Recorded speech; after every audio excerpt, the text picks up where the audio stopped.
মানিকগঞ্জে ধলেশ্বরী হাউজিংয়ে শত কোটি টাকা হাতিয়ে নিলেও দেয়নি প্লট, অভিযোগ পেলে ব্যবস্থা।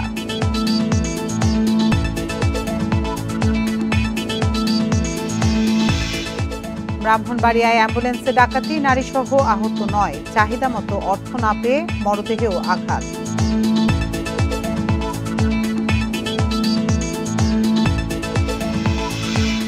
ঐক্য বিনষ্টে ষড়যন্ত্রের প্রতিবাদে চট্টগ্রামে জুলাই ঐক্য পরিষদের মিছিল সমাবেশ, দ্রুত জুলাই ঘোষণাপত্র দেওয়ার দাবি।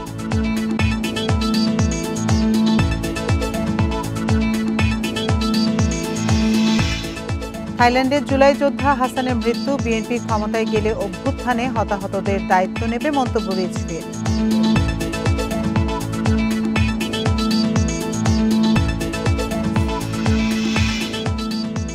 রাজশাহী বিশ্ববিদ্যালয়ের 12টি স্থাপনার নাম পরিবর্তন, সিন্ডিকেট সভায় স্থাপনাগুলোর পুনঃনামকরণ।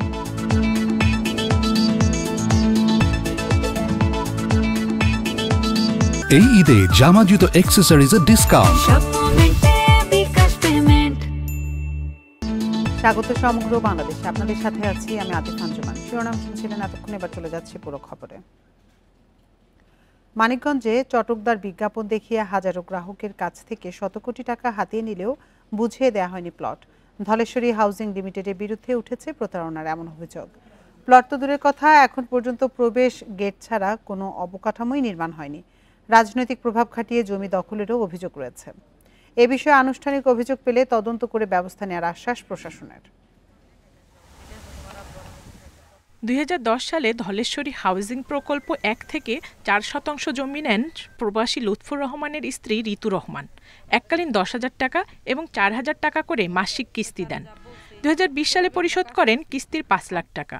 এরপর 5 বছরেও বুঝিয়ে দেওয়া হয়নি জমি। গ্রাহকদের অভিযোগ, নির্ধারিত সময়ে কিস্তির টাকা শোধ করলেও প্লট বুঝিয়ে দিতে টালবাহানা করছে হাউজিং কর্তৃপক্ষ। অভিযোগ আছে জমি দখলেরও।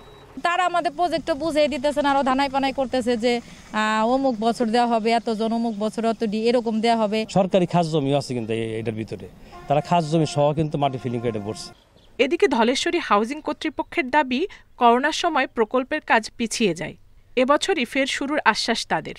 আমরা যাদের সাথে রেজিস্ট্রি করে দিয়েছি তাদেরকে আমরা বলেছি আমরা 2025 সালে আমরা একটু ডেভেলপে গিয়ে একটু প্লট আকারে আমরা বুঝিয়ে দেওয়ার সেই কাজটা আমরা ইনশাল্লাহ খুব শীঘ্রই এই 25 সালে আমরা যাব। অভিযোগ রয়েছে একসময় যুবক হাউজিংয়ে জড়িত ছিল চক্রটি। এদিকে ভুক্তভোগীদের লিখিত অভিযোগের পরামর্শ জেলা ডেভেলপার অ্যাসোসিয়েশনের। অনেকে দলিল পাইছে কিন্তু তাদের যে কোন প্লটটা সেইটাও তারা জানেন না যে ওই প্লটটা কোনটা। এখন হাতের আঙ্গুল দিয়ে তার বুঝাই দেওয়া যায় না যে ওই প্লটটা আপনার। এখন তারা যদি ওই হাতের আঙ্গুল দিয়ে বুঝাই দেয়, এটা তো আসলে স্যাটিসফাই হওয়ার কিছু নাই। বেসরকারি প্রকল্প হলেও অভিযোগ পেলে তদন্ত করে ব্যবস্থা নেওয়ার আশ্বাস জেলা প্রশাসনের। কেউ যদি আমাদের কাছে অভিযোগ দেয় যে ওনাদের সাথে এইভাবে অন্যায় করা হয়েছে, তাহলে আমরা এই প্রতিষ্ঠান সমূহ বা হাউজিং কোম্পানি সমূহ যারা দেখে, গণপূর্ত মন্ত্রণালয়ের মাধ্যমে দেখা হয় বা যারা এখান থেকে লাইসেন্স দেয়, ওই কর্তৃপক্ষকে আমরা ওনাদের দরখাস্তগুলো আমাদের কাছে দিলে ওইগুলো জানিয়ে দিব।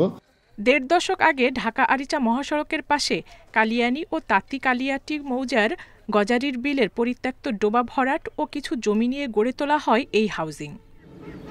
Independent news.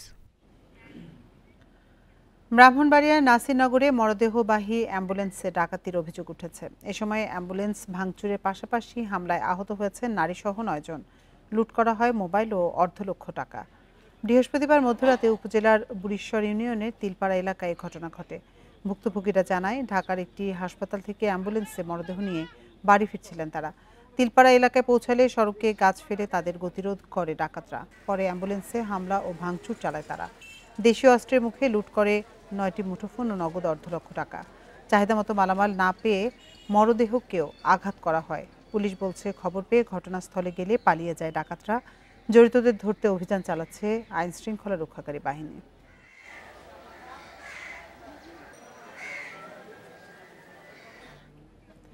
এ নিয়ে আরো জানাতে ব্রাহ্মণবাড়িয়া থেকে আমাদের সাথে যোগ দিচ্ছেন সহকর্মী জাবেদ রহিম। জাবেদ, এই ঘটনায় এখন পর্যন্ত কোনো মামলা হয়েছে কিনা এবং অ্যাম্বুলেন্সে যারা আত্মীয়স্বজন ছিলেন এই ঘটনার বিষয়ে তারা কি বলছেন?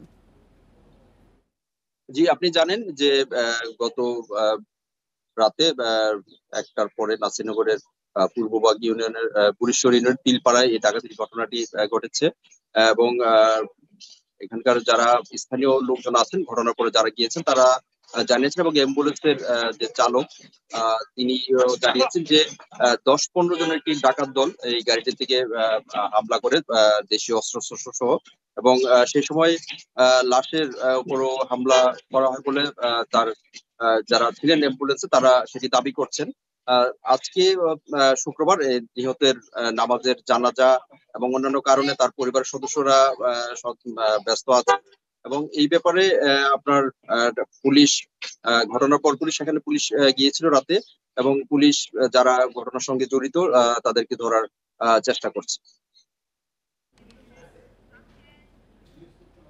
ব্রাহ্মণবাড়িয়া থেকে জানাচ্ছিলেন সহকর্মী জাবেদ রহিম। একতা বিনষ্টের ষড়যন্ত্রের প্রতিবাদে চট্টগ্রামে বিক্ষোভ মিছিল ও সমাবেশ করেছে জুলাই ঐক্য পরিষদ। এ সময় দ্রুত জুলাই সনদ ঘোষণার দাবি জানান তারা। এর আগে জুমার নামাজ শেষে নগরীর আন্দরকিল্লা শাহী জামে মসজিদ প্রাঙ্গণে জড়ো হন জুলাই ঐক্য পরিষদের নেতাকর্মীরা। এরপর শুরু হয় মিছিলটি বিভিন্ন সড়ক ঘুরে প্রেস ক্লাবে গিয়ে শেষ হয়। সেখানে সমাবেশে বক্তারা বলেন, জুলাই গণ অভ্যুত্থানের ঐক্য বিনষ্টে দেশ ও দেশের বাইরে ষড়যন্ত্র হচ্ছে। যারা ষড়যন্ত্র করে জুলাই ঐক্যকে বিনষ্ট করতে চাইছে তাদের এদেশে স্থান হবে না বলে হুঁশিয়ারি দেন বক্তারা। জুলাই ঐক্য বিনষ্টকারীদের শাস্তির আওতায় আনার পাশাপাশি দ্রুত জুলাই ঘোষণাপত্র প্রকাশের দাবি জানান তারা। 15 দিনের মধ্যে জুলাই ঘোষণাপত্র জারি করার জন্য যা যা পদক্ষেপ নেওয়া প্রয়োজন আপনারা পদক্ষেপ নিন। সর্বোপরি সবাইকে আহ্বান জানাতে চাই, ঐক্যবদ্ধ থাকার বিকল্প কোনো কিছু নেই। আমরা অতি সত্বর দৃশ্যমান সংস্কার এবং বিচারের গতি দেখতে চাই এবং সরকারের প্রতিশ্রুতি অনুযায়ী জুলাই সনদ অতি বিলম্বে ঘোষণা করতে হবে। বিএনপি ক্ষমতায় গেলে জুলাই আন্দোলনের হতাহতদের পুরো দায়িত্ব রাষ্ট্র নেবে, এমন মন্তব্য করেছেন বিএনপির সিনিয়র যুগ্ম মহাসচিব রুহুল কবির রিজভী। দুপুরে নরসিংদীর মেহেরপাড়ায় গণ অভ্যুত্থানে শহীদ আরমান মোল্লার পরিবারের সদস্যদের সাথে সাক্ষাৎ শেষে তিনি এই মন্তব্য করেন। এ সময় তিনি বলেন, শহীদ পরিবারগুলোর পাশে দাঁড়ানোর দায়িত্ব ছিল সরকার ও রাষ্ট্রের, যা বর্তমান সরকার পুরোপুরি করতে পারেনি। কেন অবহেলা করা হচ্ছে এবং নিহতদের পুরো তালিকা তাদের কাছে কেন নেই, এমন প্রশ্নও তোলেন তিনি। পরে আরমান মোল্লার পরিবারের হাতে নগদ অর্থ সহায়তা তুলে দেন রিজভী। এ সময় এ পরিবারের পুরো দায়িত্ব আমরা বিএনপি পরিবার নিয়েছে বলেও জানান তিনি।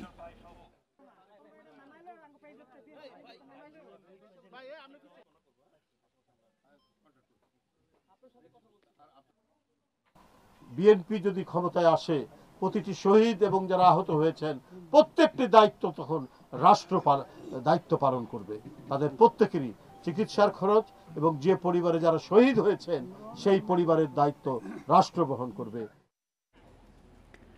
রাজশাহী বিশ্ববিদ্যালয়ের 12টি স্থাপনার নাম পরিবর্তন করা হয়েছে। বৃহস্পতিবার সিন্ডিকেট সভায় স্থাপনাগুলোর পুনঃনামকরণ করা হয়। বঙ্গবন্ধু শেখ মুজিবুর রহমান হলের নতুন নামকরণ করা হয়েছে বিজয় 24 হল, বঙ্গমাতা শেখ ফজিলাতুন্নেসা হলের নতুন নাম জুলাই 36 হল, সৈয়দ নজরুল ইসলাম প্রশাসন ভবনের নাম রাখা হয়েছে প্রশাসন ভবন 1। এছাড়া নাম পরিবর্তন করা হয়েছে শেখ কামাল স্টেডিয়াম, কৃষি অনুষদ ভবন, বিনোদপুর গেট সহ বিভিন্ন স্থাপনার। 5 আগস্টের পর থেকেই এই স্থাপনাগুলোর নাম পরিবর্তনে দাবি করে আসছিলেন শিক্ষার্থীরা।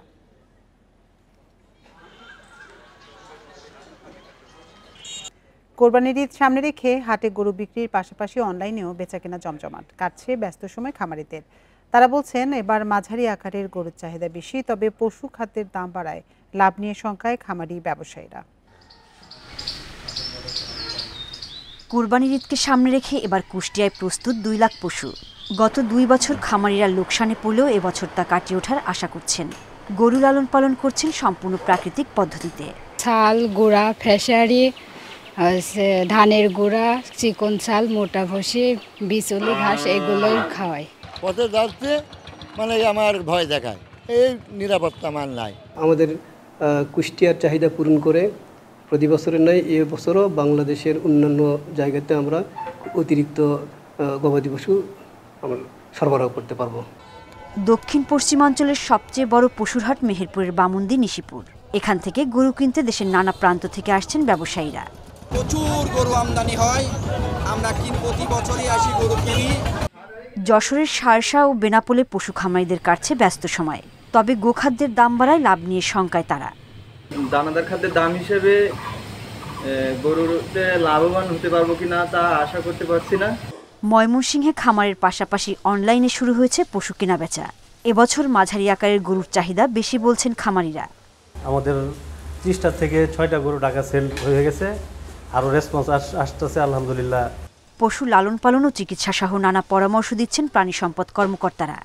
বিভিন্ন উপজেলা ওয়াইজ আমাদের গবাদি পশুর খামারের গরুর তথ্য, তার মোবাইল খামারের মালিকের মোবাইল নাম্বার সহ সকল তথ্য দেওয়া আছে। যারা অনলাইনে ক্রয় করতে চান তারা সেই ওয়েবসাইটে ঢুকে সেখান থেকেও তারা খামারির সাথে যোগাযোগের সাপেক্ষে আমাদের এই গবাদি পশু ক্রয় করতে পারবেন। অনলাইন ছাড়াও জেলায় 152টি স্থায়ী অস্থায়ী কোরবানির পশুর হাট বসবে। হাটগুলোতে চিকিৎসা সেবায় কাজ করবে 52টি মেডিকেল টিম। সোহেলি জাহান, ইন্ডিপেন্ডেন্ট নিউজ। কোরবানি ঈদকে সামনে রেখে নাটোরের চক বৈদ্যনাথ আরও ধুয়ে মুছে রং করে প্রস্তুত করছেন ব্যবসায়ীরা। তবে লবণের দাম বৃদ্ধি ও বকেয়া টাকা পাওনা নিয়ে সংশয় থাকলেও এবার ভালো বেচাকেনা আশা করছেন তারা। নাটোর শহরতলির চক বৈদ্যনাথ এলাকার চামড়ার আড়ত, দেশের দ্বিতীয় বৃহত্তম এই আড়তে রাজশাহী, কুষ্টিয়া, মেহেরপুর সহ অন্তত 40 জেলার চামড়া সংগ্রহ করেন ব্যবসায়ীরা। কোরবানির ঈদকে সামনে রেখে চলছে লবণ সংরক্ষণ, শ্রমিক ঠিক করা সহ প্রয়োজনীয় প্রস্তুতি। এবার ঈদে 60 ভাগ চামড়া ট্যানারিতে সরবরাহের লক্ষ্য আড়তদারদের। আড়তে যত আগের চামড়া ছিল আমরা ঈদের আগে সব বিক্রি করে দিচ্ছি এবং ঘরের কিছু সংস্কার, আড়তের কিছু সংস্কার হয়, আপনার যেমন রং করা, প্লাস্টার করা, এগুলো আমরা স্বতঃস্ফূর্তভাবে করছি। লবণ থেকে শুরু করে লেবার থেকে শুরু করে সম্পূর্ণ প্রস্তুতি গ্রহণ করেছি এবং এটা গরিব দুঃখীর হক, গরিব দুঃখীর যেন ন্যায্য দাম পায় এটাই আমরা আশা করি। ঈদের আগে বস্তা প্রতি লবণের দাম বেড়েছে 250 টাকা, যার প্রভাব পড়বে চামড়ার দামে। এছাড়া ট্যানারি মালিকদের কাছে আগের পাওনা টাকা পাওয়া নিয়েও চিন্তিত তারা। লবণের দাম ছিল গত 15-20 দিন আগে 730, 40, 50 টাকা বস্তা, সেই লবণ হঠাৎ করে 1000 টাকা পার হয়ে গেছে। চামড়া পাচার রোধে প্রশাসনের পক্ষ থেকে নজরদারি বাড়ানোর আহ্বান জানিয়েছে ব্যবসায়ী সমিতি। পাশাপাশি ঈদের দিনই আড়তে চামড়া নিয়ে আসার পরামর্শ ব্যবসায়ীদের। একটু নজরদার রাখবেন যাতে আমাদের ঈদুল আজহার কাঁচা চামড়া যাতে পার্শ্ববর্তী দেশে পাচার না হয়, কেননা আমাদের দেশের চামড়া বিশ্বের মধ্যে উন্নত মানের। এই চামড়াটা বিশেষ করে প্রতিবেশী রাষ্ট্র চায়, তারা নিতে পারলে তাদের লাভ। গত বছর 2.5 লাখ পিস গরু, 2.5 লাখ ছাগল, 50,000 ভেড়া ও 10,000 পিস মহিষের চামড়া সংগ্রহ করা হয় এই আড়তে। এবার তা ছাড়িয়ে যাওয়ার আশা ব্যবসায়ীদের। Independent news. গাজীপুর ও নারায়ণগঞ্জে অভিযান চালিয়ে হত্যা মামলার আসামি সহ 2 জনকে গ্রেপ্তার করেছে র্যাব। র্যাব জানায়, সাভারের রং মিস্ত্রি শাহিন মিয়ার হত্যা মামলায় প্রধান আসামি মেহেদি হাসানকে ধরতে গাজীপুরের তারগাছ এলাকায় অভিযান চালানো হয়। এ সময় একটি পিস্তল ও 17 রাউন্ড গুলি সহ মেহেদি হাসানকে গ্রেপ্তার করা হয়। জিজ্ঞাসাবাদে হত্যার সাথে জড়িত থাকার কথা স্বীকার করেছে মেহেদি। এদিকে নারায়ণগঞ্জের ফতুল্লায় ব্যবসায়ী রেজাউল করিমের বাড়িতে ডাকাতির মামলায় আসামি আব্দুল হালিমকে গ্রেপ্তার করেছে র্যাব। সকালে সিদ্ধিরগঞ্জে সংবাদ সম্মেলনে র্যাব এ তথ্য জানায়। 6 জন থাকবে একসাথে।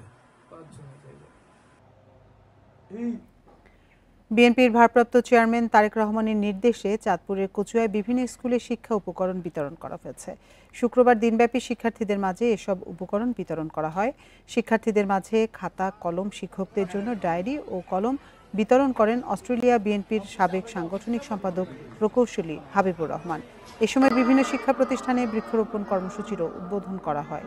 নন্দনপুর উচ্চ বিদ্যালয়ে 600 শিক্ষার্থীর জন্য খাতা কলম ও 28 জন শিক্ষকের জন্য নোটপ্যাড ও কলম উপহার দেয়া হয়। একই সাথে প্রতিটি স্কুলে দৃষ্টিনন্দন বিদেশি ফুল গাছ রোপণ করা হয়।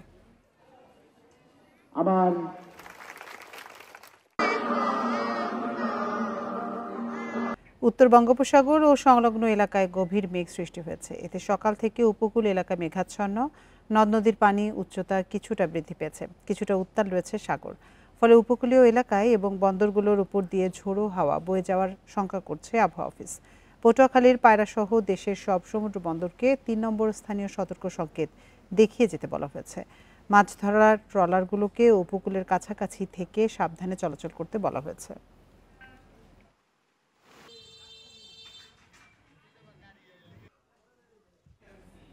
বর্ষার আগেই বিভিন্ন জেলায় নদী ভাঙনে বিলীন হচ্ছে বসতবাড়ি ও ফসলি জমি। কুষ্টিয়ায় 1 মাসে পদ্মায় বিলীন হয়েছে 100 একর জমি।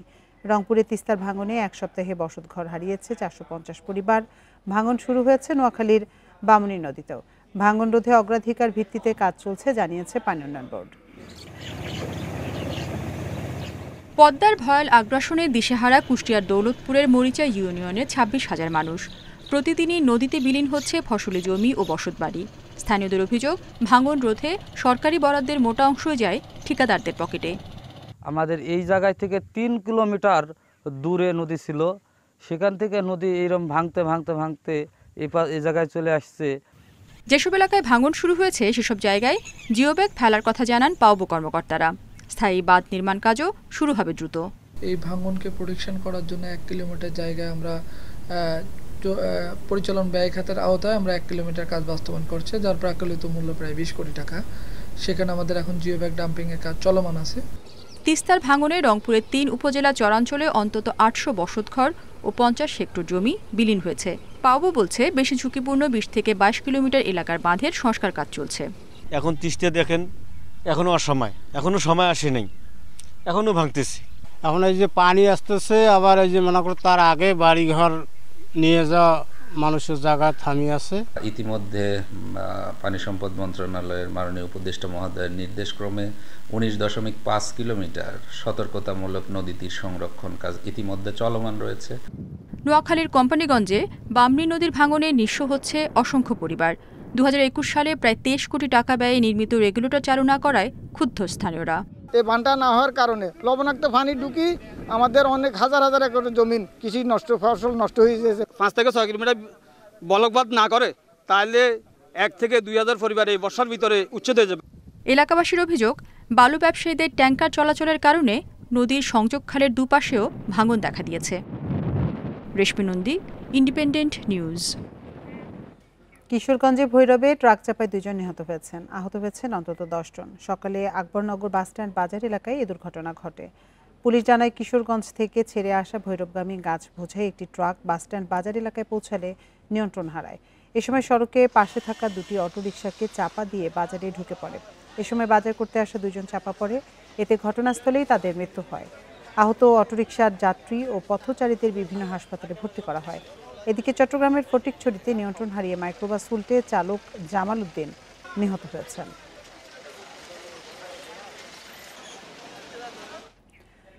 গাজীপুরের সালনায় এক পোশাক শ্রমিককে কুপিয়ে হত্যার অভিযোগ উঠেছে স্বামীর বিরুদ্ধে। এই ঘটনায় অভিযুক্ত স্বামী মোজাম্মেল হককে আটক করেছে পুলিশ।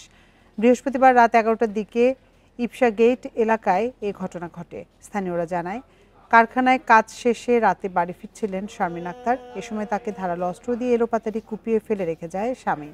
এতে ঘটনাস্থলেই তার মৃত্যু হয়। পরে পুলিশ খবর পেয়ে মরদেহ উদ্ধার করে ময়নাতদন্তের জন্য মর্গে পাঠায়। এ সময় আটক করা হয় স্বামী মোজাম্মেলকে। পারিবারিক কলহের জেরে হত্যাকাণ্ড হয়েছে বলে প্রাথমিকভাবে ধারণা করছে পুলিশ।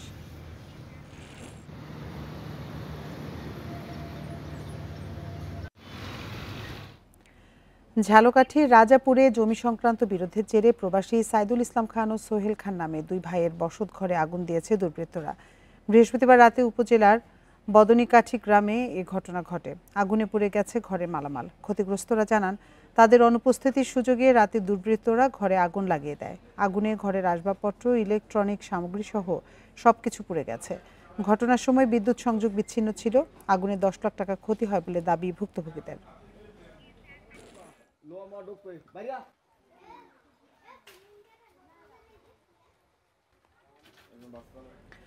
পটুয়াখালীর কলাপাড়ায় নানা আয়োজনে উদযাপিত হচ্ছে রাখাইনদের গুরুদক্ষিণা উৎসব। সকাল 10টার দিকে উপজেলার বালিয়াতলী ইউনিয়নের তুলতলী গ্রামের বৌদ্ধবিহারে এ উৎসব শুরু হয়। উৎসব উপলক্ষে সকাল থেকে বিভিন্ন উপজেলার রাখাইন উপাসকরা বিহারে এসে পঞ্চশীল গ্রহণ করেন। পরে তারা পটুয়াখালী ও বরগুনার বয়োজ্যেষ্ঠ সঙ্গরাজ ভান্তে উইকুইন নন্দা মহারেথেরকে গুরুদক্ষিণা প্রদান শেষে আশীর্বাদ গ্রহণ করেন। এ সময় ভুলভ্রান্তি ক্ষমার জন্য একে অপরের কাছে প্রার্থনা করেন তারা। আলোচনা সহ নানা আয়োজনে এই উৎসবটি উদযাপিত হচ্ছে। প্রতি বছর বর্ষাবাসের আগে এই উৎসব উদযাপন করে রাখাইন সম্প্রদায়।